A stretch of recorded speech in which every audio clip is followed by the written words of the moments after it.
여러분은 그 감당하기 힘든 스트레스나 막 엄청난 슬픔이 신체적인 고통으로까지 이어졌던 그런 적이 혹시 있으신가요? 아, 몸이 아프면 우리는 보통 기대하는 게 있잖아요. 명확한 진단명 같은 거요. 맞아요. 그러니까 뼈가 부러지면 당장 병원에 가서 엑스레이를 찍죠. 그러면 그 까만 바탕 위에 하얗게 부러진 선이 딱 보이고요. 네, 의사가 펜끝으로 짚으면서 여기 문제가 있네요 하고 알려주죠. 그렇죠. 그 순간 우리는 안도감을 느끼거든요. 원인이 눈에 보이고 카테고리가 분류가 되고 이제 치료하면 낫겠구나 하는 로드맵이 그려지니까요. 확실히 우리 인간은 그렇게 통제 가능하고 시각화할 수 있는 문제 앞에서는 안정감을 참 잘 찾아요. 네, 그런데요. 근데 이게 인간의 깊은 감정, 특히 그 트라우마나 영혼이 완전히 무너져 내리는 것 같은 절망의 영역으로 발을 들이게 되면 그 엑스레이 기계라는 게 완전히 무용지물이 되어버리잖아요. 정말 그렇죠. 진단학적인 풍경이 순식간에 막 진흙탕처럼 탁해진다고 해야 할까요? 맞습니다. 완전히 다른 차원의 문제가 되는 거죠. 그래서 오늘 우리의 이 딥다이브에서는 바로 그 진흙탕의 가장 깊은 곳, 인간이 경험할 수 있는 가장 날것의 감정을 한번 제대로 파헤쳐 보려고 합니다. 날것의 감정이라 벌써부터 흥미로운데요? 오늘 다룰 자료가 뭔가요? 깊은 절망과 뼈가 저리는 육체적 고통이 어떻게 절대적인 확신과 승리로 급반전되는지 그 과정을 너무나도 생생하게 담고 있는 고대 텍스트 하나를 여러분과 공유하려고 하는데요. 아, 고대 텍스트요? 네, 바로 단 10개의 문장으로 이루어진 아주 짧지만 강력한 기록, 시편 6편입니다. 아, 시편 6편. 이게 아주 짧은 분량이긴 한데 이 텍스트가 담고 있는 그 심리적 스펙트럼의 밀도는 정말 대단하거든요. 약간 현대의 정신의학 보고서 못지않게 치밀한 구석이 있어요. 맞습니다. 그래서 오늘 우리의 미션은 이 텍스트의 화자가 어떻게 죽음의 문턱, 그 캄캄한 밑바닥에서 시작해서 완전히 승리를 선언하는 자리로 나아가는지 그 극적인 감정의 롤러코스터를 해보해보는 겁니다. 아주 다이내믹한 여정이 되겠나요? 네, 이 여정을 통해서 여러분은 누구나 인생의 가장 어두운 터널에서 느끼는 두려움의 실체와 또 그것을 뚫고 나오는 심리적 전환점의 결정적인 단서를 분명 발견하게 되실 겁니다. 자, 그럼 이 내용을 하나씩 풀어보죠. 좋습니다. 어디서부터 시작할까요? 화자가 서 있는 절대적인 밑바닥, 그 절망의 해부학부터 시작해볼까 하는데요. 이 기록의 문을 여는 첫 문장이 꽤 충격적입니다. 첫 문장이 어떻게 시작되죠? 화자가 자신을 향해 쏟아지는 분노와 진노로 자신을 견책하거나 징계하지 말아달라고 아주 절박하게 강구하면서 시작하거든요. 아, 분노와 진노로 벌하지 말아달라. 네. 근데 여기서 제가 좀 짚고 넘어가고 싶은 게 있어요. 화자가 다짜고짜 화내지 마십시오, 벌하지 마십시오라고 시작하는 걸 보면 뭐랄까 기저에 자신이 엄청난 잘못을 저질렀다는 죄책감이 깔려 있는 걸까요? 아, 인과관계로 접근하는 거군요. 네, 아니면 그저 자기가 겪고 있는 이 극도의 고통 자체가 너무 가혹하니까 이게 마치 우주적인 신의 형벌처럼 그냥 느껴지는 걸까요? 와, 인간 심리의 아주 취약한 부분을 정확히 찌르셨네요. 심리학에서는 이걸 그 통제 소재, 로커스 오브 컨트롤이라고 하거든요. 이것과 연관지어서 설명을 많이 해요. 통제 소재요? 그게 정확히 어떤 개념이죠? 그러니까 인간은 이유를 알 수 없는 거대한 재난이나 막 극한의 고통에 직면했을 때 그 상황의 무작위성을 잘 견디지를 못해요. 왜 하필 나한테 이런 일이 일어났는지 이유를 찾고 싶어 한다는 거죠? 바로 그겁니다. 세상이 맹목적으로 나한테 잔인하다는 사실을 받아들이는 것보다 차라리 내가 무언가 잘못해서 벌을 받고 있다. 이렇게 인과관계의 틀을 씌우는 게 마음이 편한 거예요. 잠깐만요. 진짜요? 내 잘못이라고 생각하는 게 더 편하다고요? 네, 왜냐면 그게 나에게 일말의 통제감을 주거든요. 내가 잘못해서 벌을 받는 거라면 내가 회개하거나 행동을 바꾸면 이 고통이 끝날 수도 있다는 희망이 생기잖아요. 통제할 수 없는 무작위의 폭력보다 통제 가능한 형벌이 낫다. 그렇죠. 화자가 지금 겪는 고통의 스케일이 정말 너무나 압도적이어서 그걸 절대자의 거대한 진노로 해석하고 있는 거라고 볼 수 있죠. 와, 너무 아프니까 차라리 내 잘못이라고 믿어버리는군요. 뭔가 서글프면서도 되게 공감이 가네요. 네, 그리고 그 압도적인 고통은 곧바로 끔찍한 물리적인 증상으로 터져 나옵니다. 맞아요. 텍스트를 보면 화자는 자신이 수척해졌다고 말하면서 급기야 나의 뼈가 떨린다고 호소하거든요. 뼈가 떨린다. 아주 강렬한 표현이죠. 네, 그리고 이어서 육체적 고통이 정신적, 영적인 고통으로 번져가면서 나의 영혼도 십이 떨린다고 고백을 합니다. 몸과 마음이 같이 무너지는 거네요. 네, 그러다가 마침내 허공을 향해서 어느 때까지니까 하고 질문조차 다 끝맺지 못하고 절망의 외침을 던져요. 아, 그 어느 때까지니까. 이 대목이 참 뼈 아프죠. 저는 이 묘사를 보면서 약간 현대인들이 겪는 극심한 번아웃이나 공황 발작을 좀 떠올렸어요. 공황 발작. 아주 적절한 비유네요. 네, 신경계가 감당할 수 있는 스트레스의 임계치를 딱 넘어가 버리면 진짜 뭐 손끝이 막 저리고 심장이 터질 것 같고 온몸이 덜덜 떨리잖아요. 그렇죠. 그 비유를 저희가 신경과학적 관점에서 조금 더 파고들어 보면요. 현대의학에서는 이걸 신체화 증상이라고 부르거든요. 신체화 증상, 많이 들어본 단어네요. 마음의 병이 몸으로 나타난다는. 네, 맞습니다. 극심한 심리적 압박은 우리 뇌의 편도체를 과활성화시키거든요. 그러면 이게 교감신경계를 완전히 폭주하게 만들어서 실제로 근육에 경련이 오거나 뼈가 시리는 듯한 그런 물리적 통증을 유발하는 거죠. 아, 그러니까 뼈가 떨린다는 게 단순한 문학적 은유가 아니라 실제 생리적인 반응일 수 있다는 거군요. 네, 근데 여기서 흥미로운 점은 고대인들은 육체와 정신을 현대인들처럼 분리된 별개의 시스템으로 보지 않았다는 거예요. 오, 그럼 하나로 봤다는 건가요? 그렇죠. 그들에게 영혼의 고통은 곧 뼈의 고통이었습니다. 영혼이 떨린다는 심리적인 붕괴와 뼈가 떨린다는 생리적 반응이 완전히 동기화되어 있었던 거죠. 몸과 영혼이 그냥 하나의 패티지였네요. 맞아요. 이 묘사는 스트레스가 어떻게 인간의 전인적인 존재를 무너뜨리는지 아주 정확하게 포착하고 있는 셈입니다. 정말 몸과 마음이 분리되지 않은 그야말로 총체적인 붕괴 상태군요. 질문조차 완성하지 못하고 무너져 내리는 이 화자의 모습이 너무 처절해서 이쯤 되면 그냥 모든 걸 포기하고 체념해버릴 것 같거든요. 보통 그 정도 절망이면 아무것도 못하죠. 네, 그런데 여기서 화자가 뜻밖의 행동을 취합니다. 완전히 에너지가 소진된 상태에서 아주 적극적이고 파격적인 어떤 협상을 시도하거든요. 아, 여기서 정말 매력적인 부분이 나옵니다. 절망의 늪에서 허우적대던 사람이 갑자기 살기 위해서 논리를 구축하기 시작하는 순간이거든요. 맞아요. 화자는 절대자의 인자하심, 그러니까 그 변함없는 사랑에 기대해서 자신의 영혼을 구원해달라고 막 간청을 해요. 네, 사랑에 호소하는 거군요. 근데 여기서 진짜 흥미로워지는 지점이 바로 그 다음 논리입니다. 화자가 이렇게 말을 해요. 사망 중에서는 주를 기억함이 없사오니 음부, 즉 죽음의 세계에서 주께 감사할 자 누구리까? 아, 죽음의 세계 음부. 네, 한마디로 내가 죽으면 당신을 찬양할 사람이 없다는 논리인데요. 잠깐만요. 이거 너무 속보이는 거 아닌가요? 속이 보인다고요? 네, 약간 협박이나 교묘한 조종처럼 들리거든요. 날 구해주지 않으면 당신만 손해입니다. 당신을 열렬히 찬양할 충성스러운 팬을 한 명 잃는 거라고요. 뭐 이런 느낌이랄까요? 저는 이 대목이 굉장히 발칙하게 느껴졌어요. 뭐 충분히 그렇게 느끼실 수 있죠. 현대적인 관점에서 보면 영락없는 가스라이팅이나 감정적 협박처럼 보일 수도 있거든요. 그렇죠. 약간 딜을 하는 거잖아요. 네. 하지만 이 텍스트가 쓰인 그 고대 근동의 세계관을 우리가 조금 이해하면 이 협상이 얼마나 정교하고 필사적인 건지 알 수 있습니다. 아, 세계관의 차이가 있나요? 네. 고대인에게 신은 막 다정하고 자상한 아버지가 아니라 절대적인 권력을 쥔 거대한 군주에 가까웠거든요. 아, 절대군주. 그리고 당시 사람들이 생각했던 사후세계, 방금 말씀하신 그 음부, 수월이라고도 하는데 거기는 막 불타는 지옥이라기보다는 모든 활동과 기억에 정지된 침묵과 먼지의 세계였어요. 오, 그럼 그냥 먼지와 침묵만 있는 일종의 대기실 같은 곳이군요. 그렇습니다. 군주에게 가장 필요한 게 백성들의 충성과 찬양인데 내가 스월로 내려가서 먼지가 되어버리면 신에게 아무런 효용 가치가 없어진다. 이런 아주 강력한 논리를 펴는 거죠. 와, 효용가치라니.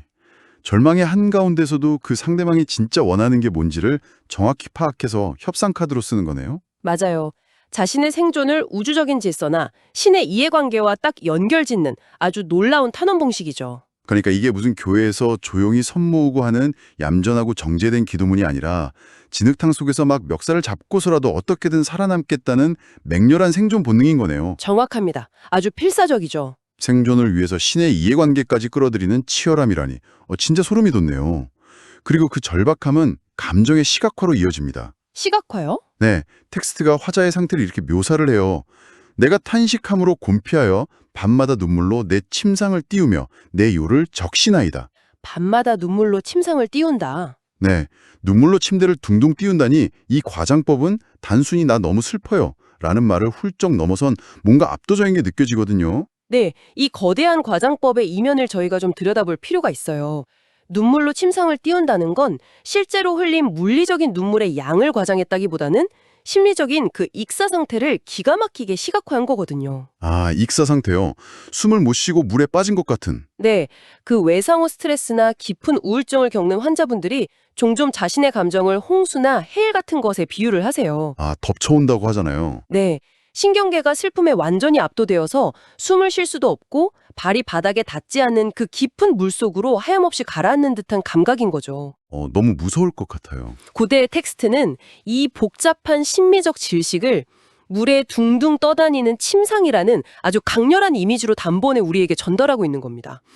익사할 것 같은 심리적 질식. 그렇게 내면의 슬픔에 완전히 잠식돼서 허우적대던 화자가 이제 시선을 외부로 돌리게 되는데요. 외부로요? 네, 내 눈이 근심을 인하여 쇠하며 내 모든 대적을 인하여 어두웠나이다. 이렇게 호소합니다. 여기서 처음으로 화자의 고통을 유발하거나 방관하는 구체적인 현실의 위협, 즉 외부의 적들이 등장을 하거든요. 시야가 확장되는 거군요. 내면의 고통과 눈물에만 갇혀있던 시선이 마침내 자기를 에워싸고 있는 객관적인 현실로 나아가는 과정입니다. 네, 하지만 눈앞은 여전히 캄캄한 상태고요. 그렇죠. 내면은 눈물의 홍수이고 외부는 적으로 꽉 둘러싸인 그야말로 진퇴양난의 밀실에 갇혀버린 셈이죠. 자, 그럼 상황을 한번 전기해보죠. 육체는 뼈가 떨릴 정도로 다 무너졌고 신에게 버림받았다는 공포에 시달리고 방 안은 눈물로 침대가 둥둥 떠다니고 밖에는 적들이 새카맣게 막아서고 있습니다. 완벽한 사면초가네요. 누가 봐도 완벽한 게임 오버의 순간이잖아요. 진짜 여기서 텍스트가 끝난다고 해도 전혀 이상하지 않을 상황이에요. 보통의 비극이라면 여기서 장막이 내려가겠죠. 네, 그런데 바로 다음 순간 마치 누군가 어두운 방에 스위치를 탁 하고 켠 것처럼 분위기가 180도 뒤집힙니다. 극적인 반전이 일어나는 거죠.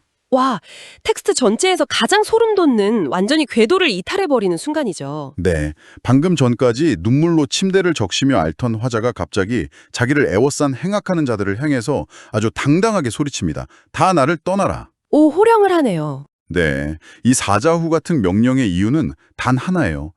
여호와께서 내 곡성을 들으셨도다. 내 곡성을 들으셨다. 네, 그리고 이어서 화자는 여호와께서 내 간구를 들으셨으며 내 기도를 받으시리로다 라면서 아주 단단하고 흔들림 없는 확신을 연속해서 뿜어냅니다. 정말 극적이네요. 그래서 이 모든 게 대체 우리에게 어떤 의미일까요? 저는 여기서 진짜 핵심적인 질문을 하나 던지고 싶거든요. 네, 어떤 질문이죠? 텍스트를 아무리 앞뒤로 훑어봐도요. 실제로 화자의 상황이 해결됐다는 물리적인 증거는 어디에도 없단 말이에요. 그렇죠. 막 벼락이 떨어져서 원수들이 다 사라졌다거나 앓고 있던 병이 기적처럼 씻은 듯이 나았다는 묘사가 없어요. 단지 내 울음소리를 들으셨다. 누군가 내 고통을 수용했다는 그 인지적 사실 하나만으로 인간이 이런 폭발적인 반전을 이뤄낼 수 있는 건가요? 이야, 그 지점이 바로 이 텍스트가 지닌 심리학적 깊이의 절정이라고 봅니다. 아, 심리학적으로 설명이 되나요? 네, 심리학에 인지적 재평가, 커그니티브 리어프레이절이라는 개념이 있거든요. 인지적 재평가요. 네, 상황 자체가 전혀 변하지 않더라도 그 상황을 바라보는 주체의 프레임이 싹 바뀌면 신경계의 반응이 완전히 달라진다는 거예요. 상황이 아니라 내 프레임이 바뀐다. 네, 극도의 트라우마 속에서 인간을 진짜로 가장 미치게 만드는 건 고통 그 자체의 크기가 아니거든요. 고통의 크기가 아니면 뭐죠? 이 끔찍한 고통 속에 우주에서 나 혼자 철저히 고립되어 있다라는 그 끔찍한 단절감이죠. 고통보다 무서운 게 고립이군요. 혼자라는 감각. 정확합니다. 그런데 절대적인 존재 혹은 온전히 나를 이해하는 누군가가 나의 그 가장 깊고 처절한 짐승 같은 울음소리, 즉 곡성을 들었다고 확신하는 순간 그 겹겹이 쌓여있던 고립의 벽이 산산조각이 납니다. 누군가 내 비명을 들어주었다는 사실만으로요? 네, 위협적인 현실이나 적들은 여전히 내 주변에 서 있을지 몰라요. 하지만 고립에서 벗어나서 절대자와 딱 연결되었다는 감각은 화자의 내면에 아주 강력한 안전기지를 구축해줍니다. 안전기지가 생겼다? 현실은 그대로인데 현실을 마주하는 그 주체의 엔진이 완전히 새 것으로 교체된 거죠. 경청과 수용이 만들어내는 정말 놀라운 심리적 연금술입니다. 와, 단지 온전히 들려졌다는 감각만으로도 세상을 향해서 호령할 수 있는 힘이 생긴다는 게 정말 경이롭습니다. 네, 인간의 내면은 참 신비로워요. 그리고 이 연금술의 결과는 텍스트의 마지막에 이르러서 아주 아름답고 정교한 문학적 장치로 완성이 되거든요.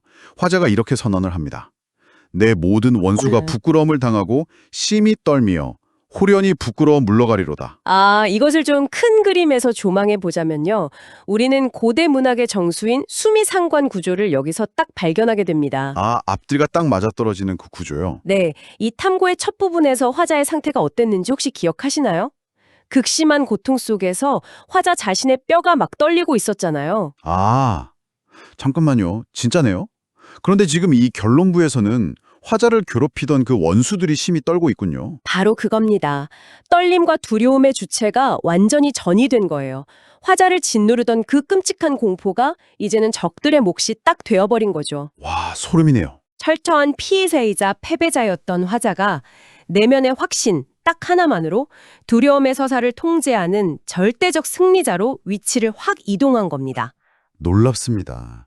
진짜 단 10개의 문장 안에서 우리는 징계에 대한 두려움으로 덜덜 떨리던 뼈를 지나서 숨막히는 눈물의 홍수를 건너 마침내 자신을 조여오던 원수들을 향해 당당하게 호령하는 완전한 확신과 승리의 자리로 이동을 했습니다. 정말 숨가쁜 여정이네요. 네, 이것은 단순한 감정 기복을 적어놓은 기록이 아니라 인간이 극심한 고난을 어떻게 소화하고 뚫고 나가는지를 보여주는 아주 생생한 생존의 매뉴얼 같다는 생각이 들어요. 네, 시대와 공간을 초월해서 현대인들에게도 정확히 들어맞는 심리적 생존 기술이죠. 네, 여러분 이 딥다이브 여정을 쭉 따라오시면서 어떤 생각이 드셨나요?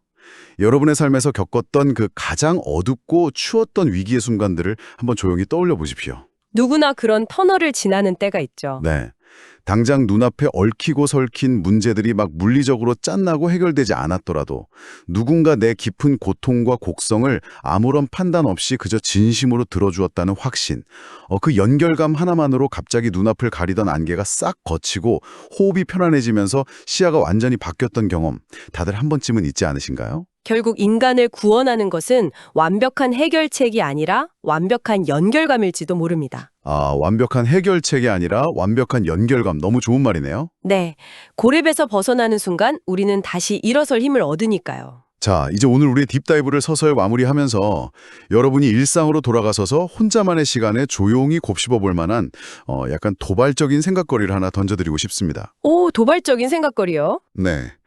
마지막 문장을 보면 화자의 원수들은 호련히, 그러니까 갑자기 부끄러워하면서 물러간다고 묘사가 되어 있거든요. 네, 호련히. 이 갑작스러운 반전에 대해서 저는 우리가 앞서 나눴던 이야기들을 바탕으로 한 걸음 더 나아가서 이런 상상을 좀 해봤습니다. 어떤 상상이죠? 화자는 앞서 그 눈물이 홍수를 이룰 정도로 밤마다 침상을 띄우면서 말 그대로 자신의 영혼 밑바닥까지 모든 에너지를 긁어내서 엉엉 울었잖아요. 그렇죠. 완전히 소진했죠. 완전히 자신을 다 태워버린 거예요. 어쩌면 우리가 눈이 어두워질 정도로 앓고 또 알아서 내면의 모든 두려움과 슬픔을 남김없이 다 쏟아내버리는 바로 그 철저한 밑바닥의 순간, 역설적이게도 나라는 존재가 완전히 텅 비어버리는 그 진공의 상태가 되어야만 비로소 우리 마음속에 호련히 찾아오는 반전과 확신을 넉넉히 담아낼 수 있는 새로운 빈 공간이 싹 열리는 건 아닐까요? 와, 듣고 보니까 심리학에서 말하는 카타르시스를 훌쩍 넘어서서 자아를 완전히 비워내는 그 케노시스적인 접근이네요. 케노시스요? 네, 자기 비임이죠. 고통을 회피하지 않고 끝까지 마주해서 다 태워버렸기 때문에 오히려 새로운 승리가 들어찰 자리가 생겼다는 아주 탁월한 통찰입니다. 맞습니다. 고통이 다가올 때 우리는 보통 본능적으로 도망치려고 하잖아요. 피하고 싶죠, 당연히. 하지만 엑스레이조차 찍히지 않는 그 진흙탕 같은 고통의 한가운데서 도망치지 않고 끝까지 그것을 알아내는 것, 눈물로 침상을 띄우는 그 끔찍한 시간들을 정면으로 통과하는 것, 그것이 고통의 영원히 잠식되는 과정이 아니라 어쩌면 진정한 승리와 반전의 필수적인 시작점일지도 모릅니다. 고통을 피하지 않는 용기가 결국 반전을 만들어내는 거네요. 네, 여러분의 삶에서 지금 맞닥뜨리고 있는 그 뼈가 떨리는 순간들이 누군가에게 온전히 들려지고 수용되어서 마침내 호련한 승리로 이어지기를 바랍니다. 여러분의 깊은 고통은 결코 무의미하지 않으며 반전을 준비하는 거대한 서사의 일부일 테니까요. 오늘 정말 깊은 위로와 통찰을 얻어가는 시간이었습니다. 저도 그렇습니다. 오늘 우리의 딥다이브는 여기까지입니다. 이 촘촘하고 매력적인 고대 텍스트와의 만남이 여러분의 현실의 작은 스위치를 켜는 시간이 되었기를 바랍니다. 함께해 주신 여러분 고맙습니다. 다음 탐구에서 뵙겠습니다.